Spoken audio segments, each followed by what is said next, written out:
Tim and I met in an English literature class our junior year of college, and we've been together the 10 years since. While he ended up going into IT, I stayed in the liberal arts track and ended up doing non-profit work after college when I realized I didn't actually want to be a school teacher. Just to say that we always assumed he'd out-earn me by a considerable margin. Though when he made more, I always insisted we split things evenly to avoid potential resentment down the road. I've had sort of a non-linear career path, but ended up switching to the corporate world. To make a long story short, my liberal arts degree and time doing non-profit work gave me a lot of skills that enable me to really excel professionally in some more niche areas. I recently started a new job as a consultant, making way more than I'd ever anticipated. When I got the offer, I told Tim that the pay was amazing, but he didn't ask about the actual amount, and I didn't want to be braggy about it, especially since I was fairly sure it was above his current income.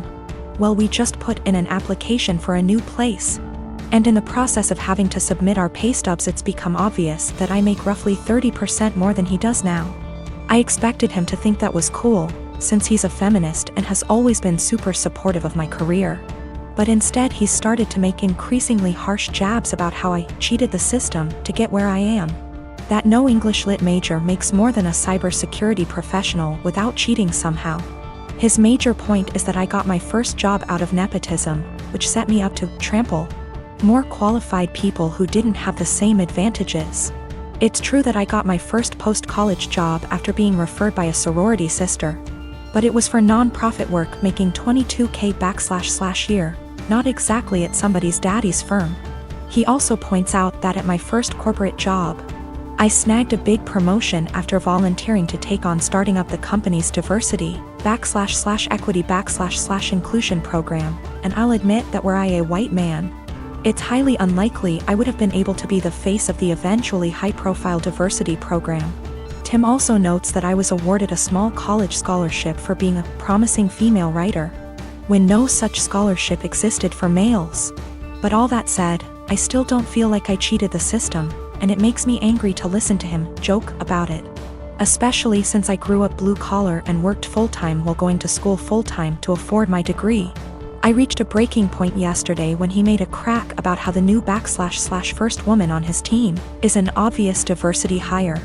I told him that his jokes about women cheating the system to get ahead aren't funny or guy talk ribbing, as he says.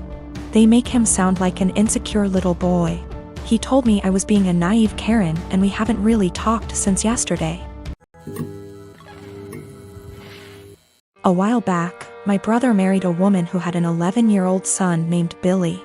A year later, my sister-in-law gave birth to a little girl. 2 years later, she gave birth to a boy.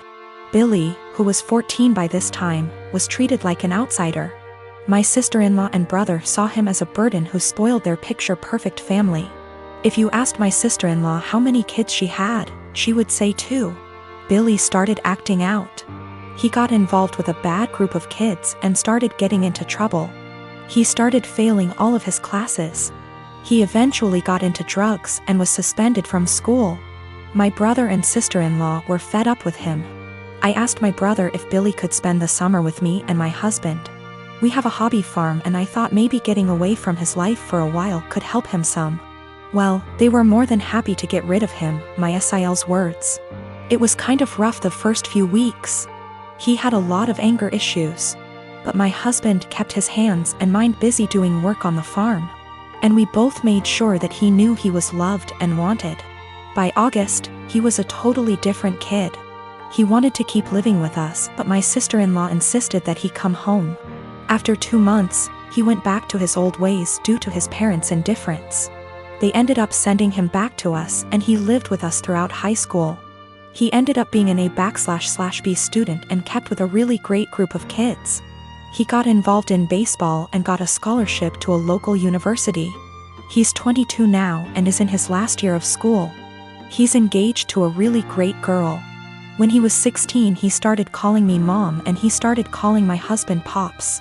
He never really had much to do with his mom, and he had nothing to do with my brother. He saw them on holidays when the whole family came over. His mom has tried to have a relationship with him the past few years, but he has avoided her. On Christmas, sister-in-law was over, and for whatever reason, She opened my desk drawer and found a birthday card from Billy where he said, "To the best mom ever. Thanks for loving me and giving me a chance." She was devastated. She ended up texting Billy, confronted him and asked him if she would be presented as mother of the groom at his wedding. He told her that he no longer considered her his mom and wasn't even sure if he wanted her at the wedding at all. My sister-in-law is now insisting that I make it clear to Billy that I am not his mother and that he is not to refer to me as such. My brother is also very upset with me. Even my parents are pressuring me to do what sister-in-law wants for the sake of peace. Honestly, I consider Billy to be my son. I count him in with all of my children. I feel like telling Billy not to present me as mother of the groom could possibly be misinterpreted as me saying that I don't feel like he's my son and I don't even want to take a chance of that happening. If he decides to present his real mom as mother of the groom, I will 110% support him. I have zero desire to tell Billy not to call me mom, and I absolutely won't do it because I know it would destroy him, and it would kill me. My sister-in-law insists that by not doing it, I'm making it impossible for her to have a relationship with him and I'm being selfish. I have talked to Billy about it some. He doesn't like to talk about his mom at all. He basically just said that he doesn't see her as a mom and has for sure decided he doesn't want her at the wedding. I understand and respect that. I am a 32 years old female and getting married to my fiancé, a 41 male, next year. After we got engaged, I suggested it might be nice if I asked my fiancé's niece, who's 15, if she wanted to be a bridesmaid too. I've only met her a couple of times, so we're not close. But she seemed like a cool kid, and I thought it might be a nice way for us to bond / get to know each other / involve her in the wedding. She's the only niece / nephew on either side of the family. Anyway, cut to a few weeks ago and we're in my fiancé's hometown to visit his family and discuss wedding-related stuff. His brother, sister-in-law and their daughter came over and I noticed this time that she was dressed a lot more androgynous than I remembered. The topic moved to wedding dresses and bridesmaids' dresses and I could see she was immediately uncomfortable. Her parents, her mom really, and grandma were making comments about how she'd need to be more feminine / brush her hair etc. And how nice it would be to see her like that. I'll be honest and say this hit a nerve with me, as I was very much a tomboy as a teenager even though I'm not anymore. And it absolutely broke me whenever my relatives would say things like that. Eventually, her mother made a comment along the lines of, "It'll be nice to see you dressed like a girl for once." And she looked really sad / embarrassed / upset. In response, because that really hit a nerve, I immediately told her that my maid of honor would be wearing a trouser suit for the wedding and not a dress, and that I'd given all the bridesmaids the option of wearing anything they want as long as it's in the wedding color. To make things easier, I pulled out my phone and started showing her photos of the ideas my friend had sent me, the jumpsuit, culottes, a trouser suit, a tailored tux etc., and let her know that she could pick anything at all she wanted.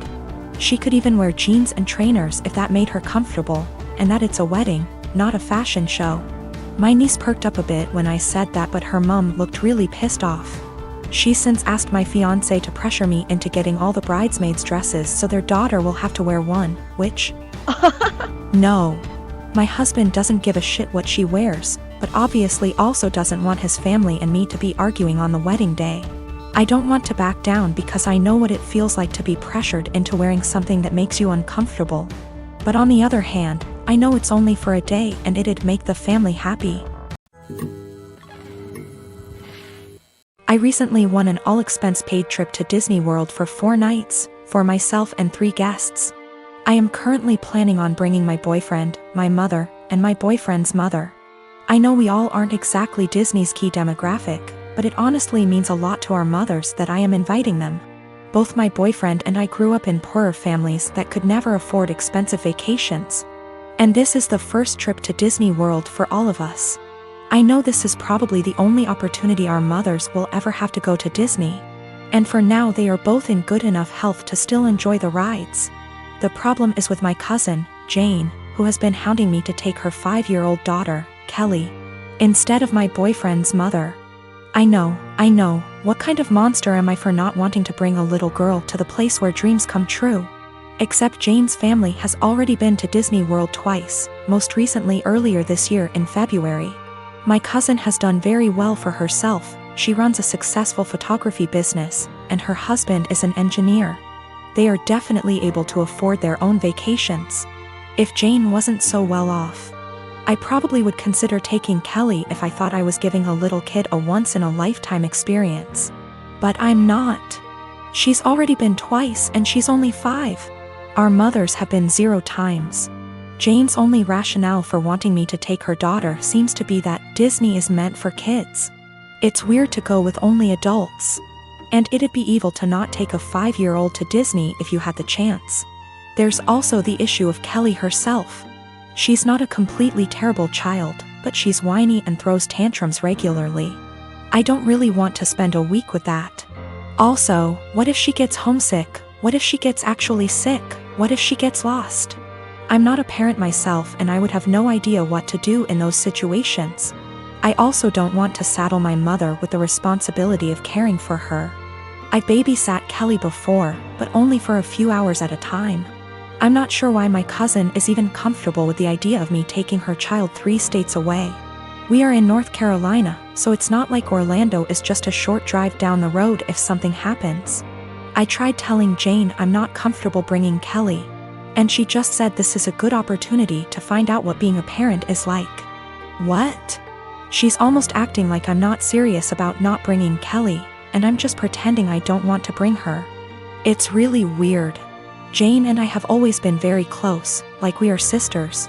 And I'm afraid this has the potential to ruin our relationship once it comes to a head. What is the best way to tell her no without sounding like an evil child hater, or am I being selfish for not taking a kid to Disney?